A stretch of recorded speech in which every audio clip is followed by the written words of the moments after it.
Bonjour à tous, mes salutations virtuelles du matin pour cette deuxième partie flash consacrée aux phages pour le clinicien, un titre un petit peu elliptique qui veut simplement essayer de résumer à quoi peuvent bien servir les phages en tant que clinicien thérapeute sans rentrer dans la biologie fondamentale qui nous amènerait beaucoup trop loin.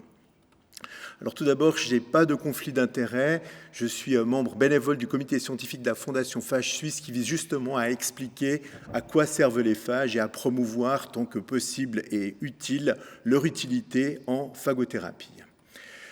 Voilà le livre de référence qui pourrait nous servir de base pour cette présentation. Malheureusement, comme il n'est pas encore disponible, je vais devoir un petit peu improviser pour vous donner les connaissances de base concernant les phages. Ce sont des virus, on en parle beaucoup, vous avez certainement eu l'occasion de regarder les médias, on parle plus de virus que d'autres choses ces temps. Ces virus, comme vous le savez, nécessitent une cellule cible pour vivre et se multiplier. On les connaît bien dans les cellules animales, chez l'homme la grippe, le HIV, plus d'autres dont vous avez entendu récemment parler. Chez les autres animaux, il y a toute une collection de virus. Chaque fois, il y a des espèces qui sont particulières entre l'espèce animale et les virus, c'est un point important dont on reparlera après. La même chose existe au niveau du règne végétal et ce qui nous intéresse aujourd'hui, c'est les bactéries qui, elles aussi, souffrent d'infections par des virus. Le rhume de la bactérie est causé, si vous voulez, par des bactériophages ou des phages. Alors, comment est-ce que ça marche ? Sur cette animation, je vais vous présenter les deux mécanismes de base de fonctionnement des bactériophages. Vous avez ici une bactérie qui est attaquée par un bactériophage qui se fixe à sa surface, injecte de l'ADN, ADN qui va se mettre à être multiplié par la machinerie cellulaire, produire des phages en quantité, et ces phages en quantité vont conduire à la lyse de la bactérie. C'est ce que l'on appelle le cycle lytique. Vous imaginez bien que c'est ce que l'on souhaiterait utiliser dans le cadre de la phagothérapie pour tuer ces bactéries-là. La situation est un petit peu plus compliquée biologiquement, malheureusement ou fort heureusement, c'est vous qui choisissez. Il y a un deuxième cycle qu'on appelle le cycle lysogénique, où le phage injecte son ADN, mais son ADN va s'intégrer dans le chromosome de la bactérie et rester dans l'héritage de ce chromosome auprès des cellules filles. Donc c'est une transformation à long terme du matériel génétique de la bactérie qui va non seulement ne pas mourir de ça, mais en plus transférer cette information par la suite. Il faut donc bien imaginer ces deux aspects comme des éléments importants dans la thérapie. Bien entendu, ce que l'on vise, c'est l'aspect lytique. C'est les choses qui se produisent dans la vie de tous les jours. Vous savez peut-être que quand il y a des épidémies de choléra, ces épidémies s'arrêtent parce que dans l'eau de mer, il y a un certain nombre de phages spécifiques pour le Vibrio choléra qui vont réduire massivement la quantité de bactéries qui sont présentes. Donc ça, c'est une façon lytique de réduire la quantité de ces bactéries dans l'environnement. Lysogénique, vous le voyez tous les jours en clinique. Vous avez par exemple certaines maladies qui sont clairement liées à la conversion lysogénique liée à un phage. Par exemple, la scarlatine, le strepto du groupe A, qui est infecté par un phage, c'est ce phage-là qui porte une toxine qui permet de causer la scarlatine. Même chose pour la diphtérie. La shigellose, c'est un Escherichia coli qui a reçu du matériel phagique et qui a des capacités de causer des infections particulières grâce à une toxine encodée par le matériel phagique. Vous imaginez bien aussi que le transfert de cette information peut amener des données supplémentaires et notamment des gènes de résistance aux antibiotiques. Donc on voit très bien cet aspect dual du phage qui d'un côté peut tuer les bactéries, qui de l'autre peut lui amener des facteurs de résistance supplémentaires. Enfin, sans entrer dans les détails, les phages peuvent contribuer à moduler la virulence et la régulation des gènes bactériens. Voilà à quoi ressemble un phage. Vous avez une sorte de petit module qui permet d'atterrir à la surface de la bactérie, la capside qui contient l'ADN phagique, une structure qui permet l'injection. Vous avez ici l'ADN du phage qui code pour tous les éléments qui permettent de le reconstituer et qui peut également amener avec lui des éléments de virulence. Vous voyez que dans cet exemple, ce matériel phagique est intégré dans le chromosome de la bactérie, donc c'est un prophage, la partie de droite que je décrivais avant. Alors à quoi ça ressemble en réalité ? Pourquoi est-ce qu'on en parle ? C'est une vieille histoire qui date de 1895 où M. Hankin a utilisé de l'eau du Gange filtrée ou bouillie pour pouvoir tester son effet sur le nombre de colonies de choléra. Et ce qu'il a très élégamment montré, c'est que l'eau du Gange filtrée a un effet lytique sur le vibrio choléra, alors que l'eau bouillie ou bouillie et filtrée n'a plus d'effet. Donc il suggérait déjà à l'époque qu'il y avait une bactéricidie due à quelque chose. Maintenant on pense et on sait que c'est lié à un bactériophage. Tout ceci s'est développé, notamment dans la période entre les deux guerres, avec des tas de recherches fondamentales qui ont eu lieu en se demandant si c'était une enzyme ou un virus. Un homme très célèbre en maladies infectieuses, Jules Bordet, parlait même d'anticorps antibactériens lytiques. Ce n'était pas tout à fait juste, mais c'était un promoteur ardent de cette méthode qui finalement est tombé en désuétude, hormis dans les pays de l'Est et notamment en Géorgie, grâce au développement de l'industrie pharmaceutique chez nous.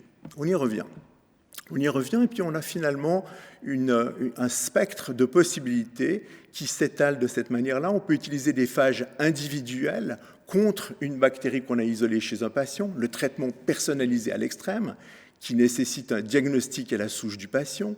On peut regrouper des phages contre une famille de bactéries qui ont le même nom, par exemple contre le Pseudomonas, ou alors on peut avoir des cocktails de phages plus complexes, des cocktails qui vont agir contre le Pseudomonas, le Burkholderia, etc. Vous avez donc une gamme de traitements potentiels qui va permettre de jouer sur ces aspects-là.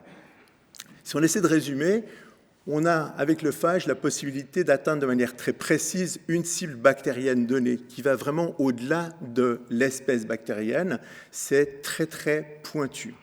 On peut, à partir de là, lutter contre la résistance de certaines bactéries aux antibiotiques et on peut, en combinant les phages, avoir un parallélisme important en prenant l'analogie du phage et des flèches. C'est très proche de ce qu'on fait tous les jours avec les antibiotiques. On peut utiliser des antibiotiques ciblés qui vont attaquer que quelques bactéries ou, quand on a besoin, utiliser des antibiotiques à beaucoup plus large spectre qui bénéficient d'un parallélisme. On appelle ça broad range pour pouvoir faire un petit peu plus fancy. De manière logique, l'industrie ou les groupes de recherche ont commencé à développer des méthodes pour pouvoir faire des combinaisons de phages avec des propriétés différentes. Dans ce papier, par exemple, ils sélectionnent des phages qui peuvent se mettre à reconnaître des molécules à la surface d'une bactérie particulière. Et ils peuvent ainsi générer une librairie de phages d'intérêt. C'est très analogue à ce que fait le pharma, où on prend une structure moléculaire et on la fonctionnalise de façon à pouvoir trouver de nouvelles propriétés. Je montrerai juste un exemple de médecine personnalisée qui montre qu'en utilisant des bactériophages travaillés génétiquement, donc vraiment customisés à l'extrême, on arrive à traiter des patients qui souffrent de maladies avec des germes complètement résistants aux antibiotiques. Donc ça, c'est un patient de 15 ans qui souffre de mucoviscidose, qui a une maladie à Mycobacterium abscessus multidrogue résistante, qui est déjà traitée pendant plus de 8 années avec des traitements antimycobactériens sans grand succès.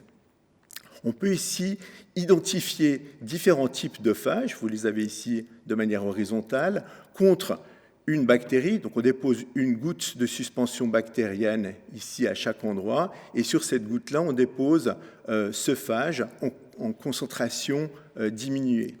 Donc vous avez ici un effet lytique qui disparaît assez rapidement, vous avez ici un effet lytique qui dure un petit peu plus, puis vous voyez que si on compare la susceptibilité de cette bactérie à celle-là, elle est différente. Cette bactérie, par exemple, est très facilement détruite par ce phage-là et celui-ci. Donc on peut, à partir de ces méthodes, sélectionner de manière spécifique des phages d'intérêt. Sans rentrer dans les détails, on voit que le patient a récupéré une capacité fonctionnelle pulmonaire après transplantation et on a récupéré davantage après phagothérapie. Il y a de l'imagerie qui montre que les lésions disséminées à Mycobacterium régressent. Je ne vais pas rentrer dans les détails là-dessus. Une autre façon d'utiliser les phages en clinique, c'est d'utiliser leur profil de spécificité. C'est donc de profiter de cet effet cible pour pouvoir cibler des cellules bactériennes et coupler les phages avec, par exemple, des particules d'or. On voit ici en microscopie électronique une bactérie dont des phages se sont accrochés à la surface. Si vous les couplez à des molécules d'or, vous pouvez, par exemple, en chauffant, avoir un effet plus spécifique à cet endroit-là. Ça ressemble à des méthodes de traitement oncologique qui avaient lieu il y a quelques années où on essayait de fonctionnaliser des anticorps monoclonaux. Là, on utilise le phage comme tête chercheuse pour avoir une spécificité.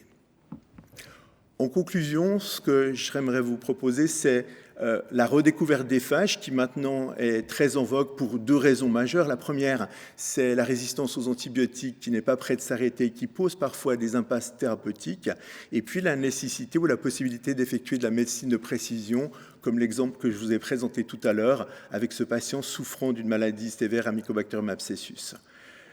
La difficulté, c'est qu'il faut produire ces phages avec des exigences de type pharmaceutique. On ne va pas pouvoir bricoler dans son coin pour fabriquer ça sur une paillasse.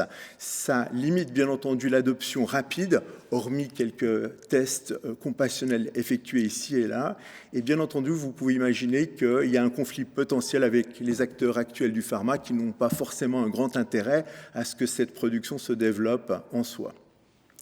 On est en train de développer des systèmes de production certifiés, GMP, par exemple à Lausanne, le groupe du docteur Grégory Reich, qui permettrait, grâce à cette production, de faire du sur-mesure, de la médecine de précision, comme on en parlait tout à l'heure, voire du prêt-à-porter, c'est-à-dire une combinaison de différents phages pour une maladie pulmonaire de manière beaucoup plus générique, par exemple.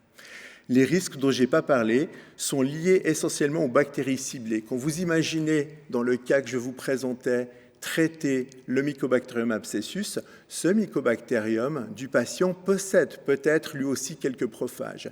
Et quand vous allez sélectionner les phages d'intérêt, vous risquez de purifier de manière involontaire d'autres prophages qui vont pouvoir être transmis par la suite. Donc ça, c'est un enjeu important pour s'assurer qu'il n'y ait pas d'autres prophages. Il y a différentes techniques qui permettent de le tester en biologie moléculaire. De même, on veut être sûr qu'on ne transfère pas des composés bactériens comme de l'endotoxine qui pourraient occasionner des problèmes systémiques chez le patient qui le reçoit si on fait par exemple un traitement intraveineux. Je m'arrête là et je réponds volontiers à vos questions.